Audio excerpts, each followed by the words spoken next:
कारण आज हा जो योग आलेला आहे की आज आपण ITI मधील शिल्पनिरीक्षक सर्वजण इथे आलेले आहेत आणि त्यांच्याबरोबर बोलण्याचा आणि संवाद साधण्याचा योग आला आणि मला संधी मिळाली।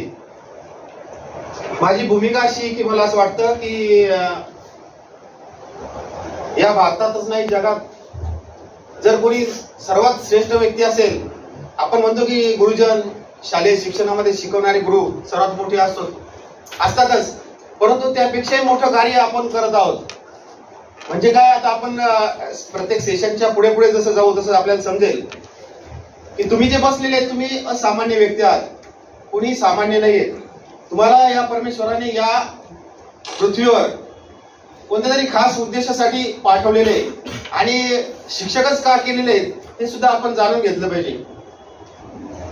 आपल्याला शालेय जीवनात जेव्हा शिक्षक शिकवतात तेव्हा आपल्याला माहिती असतं की आपल्याला शालेय जीवनात पुढे पुढे जायचंय तर फक्त शालेय पाठ्यक्रम आणि आपल्याला नोकरीसाठी कॅपेबल होण्यासाठी पुढील पात्रता धारण करण्यासाठी शिकवले जातं आणि त्याचा समाजाला देशाला फायदा होतो।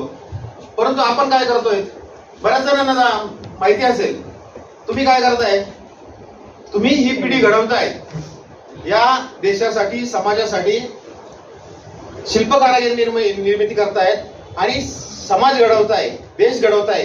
परंतु याबरोबर अजून एक कोणतं काम करताय तुम्ही, जागतिक स्तरावर देखील एक औद्योगिक क्षेत्राला मॅन पॉवर पुरवताय। त्यासाठी मला आता जो वेळ दिलेला आहे 3.25 तासाचा दिलेला होता आणि तुम्हाला व्याख्यान देणं मला हा शब्दच योग्य वाटत नाही। आपण संवाद साधणार आहोत। इथे उभं राहण्याचा आम्हाला अधिकार कोणी दिला तर आमच्या अनुभवाने दिला। आम्ही जी सेवा केली, जवळपास 27 वर्ष सेवा करत असताना मुख्य कार्यालयात सेवा केली, ITI मध्ये केली, शासकीय तांत्रिक विद्यालयात केली, सर्व क्षेत्रात केली।